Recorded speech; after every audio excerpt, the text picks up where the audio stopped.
Salutations et bienvenue. D'ici la conférence mondiale 2016, il y aura 5 discours diffusés sur le web. L'objectif principal portera sur les paroles de conseil présentées à la conférence mondiale de 2013.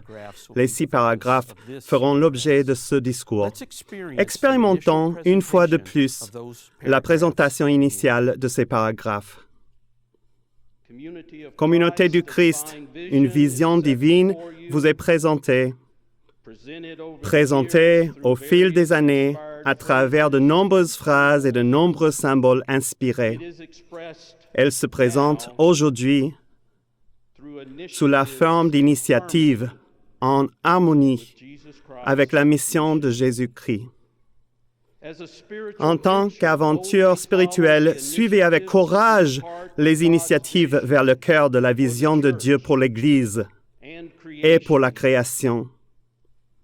Puis, en réponse à une compréhension croissante de la nature et de la volonté de Dieu, continuez à façonner des communautés qui vivent l'amour et la mission du Christ. Dans l'amour, invitez vos prochains à connaître la bonne nouvelle de la vie nouvelle dans la communauté avec le Christ. Les opportunités abondent dans votre quotidien si vous choisissez de les voir. Entreprenez des actions de compassion et de justice qui cherchent à abolir la pauvreté et à faire cesser les souffrances inutiles. Poursuivez la paix sur et pour la terre. Que rien ne vous sépare de cette mission. Continuez à aligner vos priorités avec les efforts locaux et mondiaux pour faire avancer les initiatives. D'autres approches innovantes pour coordonner la vie de la congrégation et les groupes de soutien de disciples et de personnes en quête spirituelle sont nécessaires pour aborder les opportunités de mission dans un monde en mutation. Certains membres m'ont envoyé leurs impressions et questions après avoir exploré les paroles de conseil dans la prière. Merci. Ce genre d'attention est exactement ce dont nous avons besoin pour accroître notre compréhension de la direction de l'Esprit. Aujourd'hui, je voudrais partager quelques pensées sur les 6 premiers paragraphes. Tout d'abord, dès que l'on parle de vision divine présentée devant nous, il est important de souligner que nous ne parlons pas de création de l'homme. La vision pour la mission est celle de Dieu. La volonté de Dieu doit être pleinement connue à travers la création. Lorsque la nature et les desseins de Dieu sont véritablement connus, les vies humaines sont transformées, et lorsque des vies sont transformées, toute la création est bénie. Par conséquent, lorsque nous parlons de mission, d'initiative de mission ou de mission de l'Église, nous nous référons à l'action aimante de Dieu pour réconcilier et sauver la création. L'un des principaux buts de l'action divine, c'est de restaurer les individus dans des relations saines et harmonieuses avec Dieu, les autres et la terre. Deuxièmement, la nature de Dieu est révélée en Jésus-Christ. Nous regardons ce que Jésus a fait et dit pour comprendre le caractère et la mission de Dieu. La proclamation de la mission de Jésus que l'on trouve dans Luc chapitre 4, versets 16 à 21, est indispensable parce qu'elle nous dit ce qui est le plus important pour Dieu. Troisièmement, l'Église est appelée à exister, divinement établie ou restaurée, pour être la communauté sacrée à travers laquelle la nature et la mission de Dieu, révélée en Jésus-Christ, est rendue visible dans le monde. La communauté du Christ existe pour servir la mission du Christ. Quatrièmement, le Saint-Esprit insuffle la vie dans la communauté religieuse pour la motiver et la renforcer afin d'accomplir la mission du Christ. Nous ne pouvons pas participer efficacement à la mission du Christ sans activités régulières de formation spirituelle qui ouvrent nos vies au ministère et à la direction de l'Esprit. La vie spirituelle intérieure de Jésus avec Dieu était la source de la capacité évidente à discerner et démontrer la nature et les desseins de Dieu dans le monde.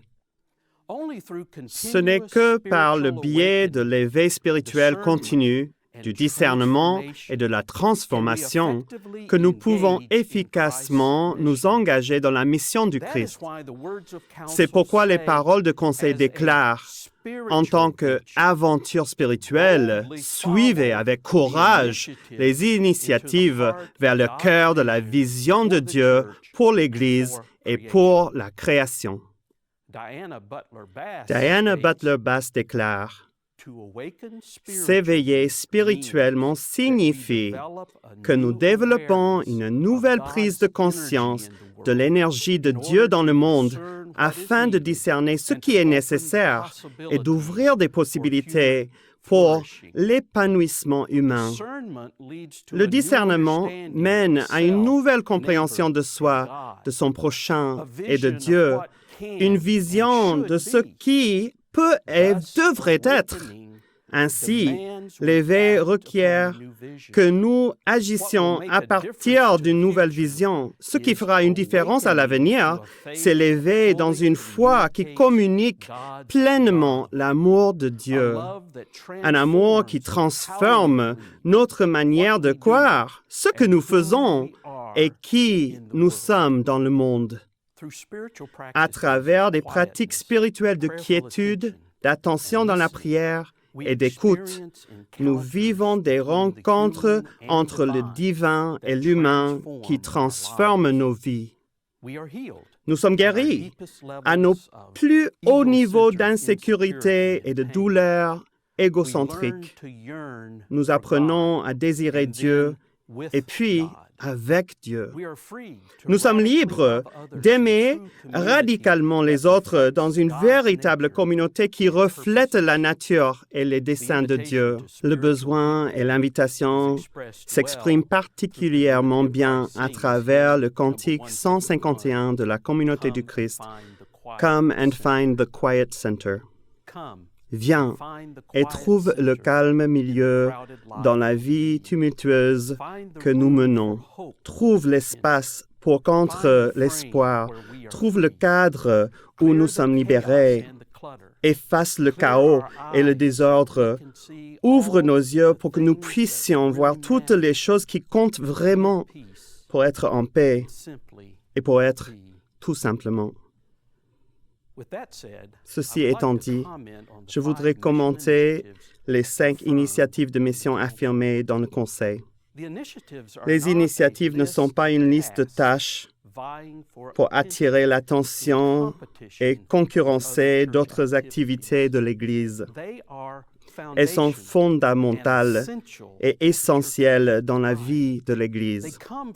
Elles viennent du cœur de Dieu et elles guident vers la croissance spirituelle. Se concentrer sur les initiatives de mission nous plonge dans une énergie spirituelle, une vision et une passion de Jésus-Christ.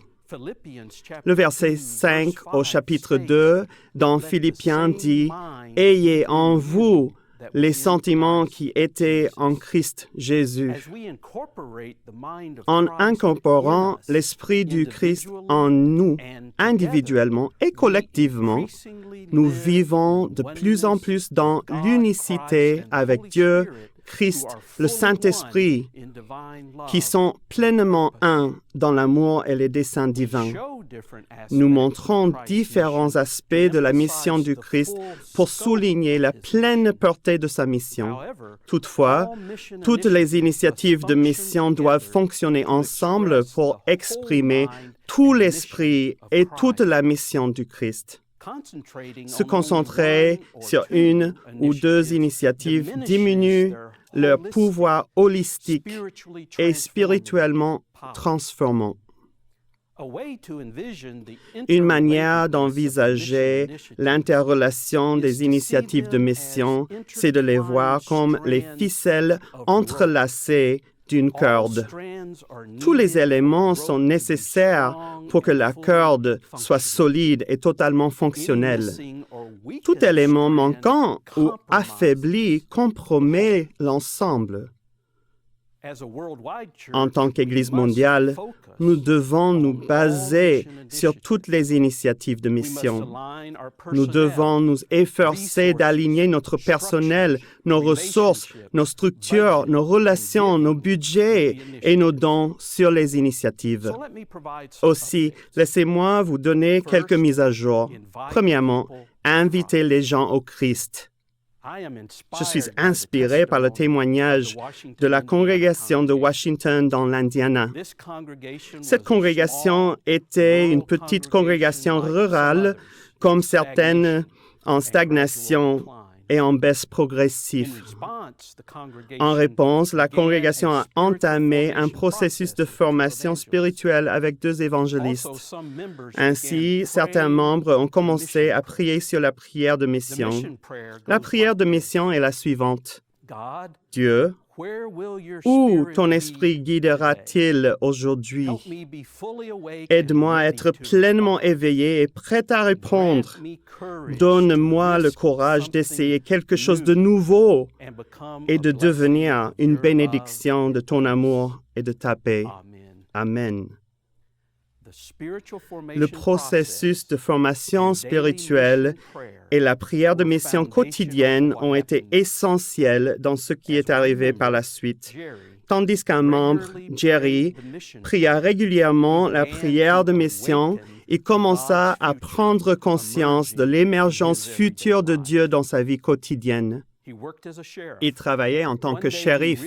Un jour, il réalisa qu'il manquait un élément spirituel essentiel à un programme de réhabilitation pour détenus qui n'arrivait pas à décoller. Il réalisa ensuite que sa congrégation pouvait offrir ce soutien. À travers son exemple, les membres de la congrégation commencèrent à s'impliquer dans la vie des détenus, de leurs familles, des amis et d'autres individus dans la communauté. Vous remarquerez l'accent mis sur l'approfondissement des relations en exprimant l'amour du Christ dans les interactions quotidiennes au-delà de l'Église. Au fil du temps, les efforts axés sur l'amour et l'invitation d'autres personnes se sont soldés par une augmentation importante de nouveaux disciples membres impliqués dans la vie de la congrégation.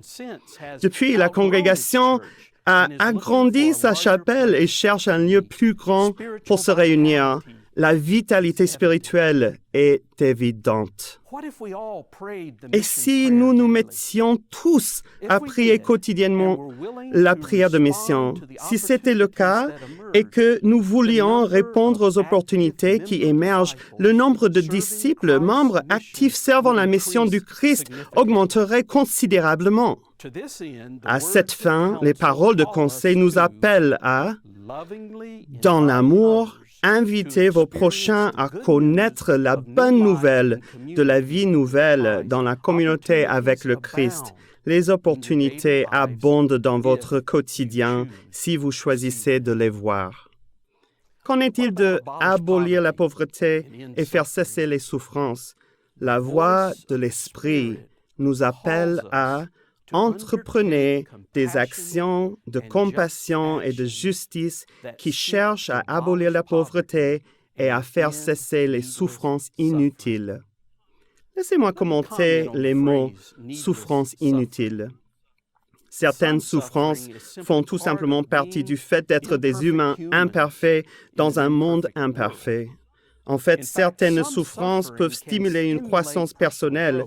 D'après Richard Rohr, la souffrance est souvent la seule chose assez puissante pour briser l'emprise de nos égos. qui résistent obstinément au changement personnel. Cependant, bien des souffrances, comme la famine, la pauvreté économique, l'isolement et la violence, ne sont pas nécessaires et ne sont pas la volonté de Dieu. L'été dernier, j'étais en Haïti en visite dans les congrégations de l'Église. Un matin, tandis que nous attendions que les activités commencent, le pasteur m'a informé en s'excusant que beaucoup de membres ne pouvaient pas venir parce qu'ils cherchaient encore de quoi nourrir leur famille ce jour-là. Ainsi, voilà la réalité. Une majorité des membres de la communauté du Christ dans le monde entier, vos frères et sœurs en Christ, sans que ce soit de leur faute, vivent dans une pauvreté cruelle.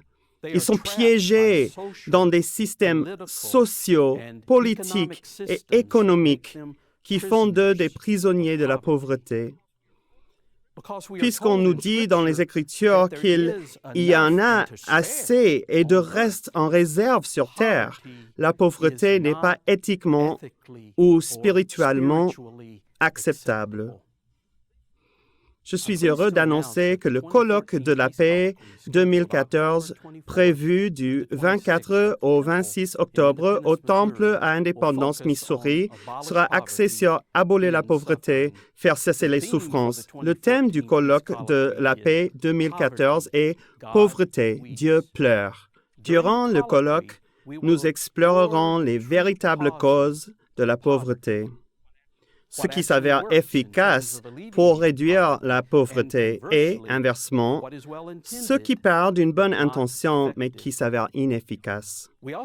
Nous poursuivrons aussi notre aventure passionnante avec nos cantiques « La communauté du Christ chante ». Nous vivrons encore une fois le pouvoir illuminant et inspirant de cantiques audacieux axés sur la mission du Christ. Concernant poursuivre la paix sur terre, je suis heureux d'annoncer que je ferai partie d'un petit groupe de dirigeants de la communauté du Christ qui se rendra en Moyen-Orient au mois de novembre.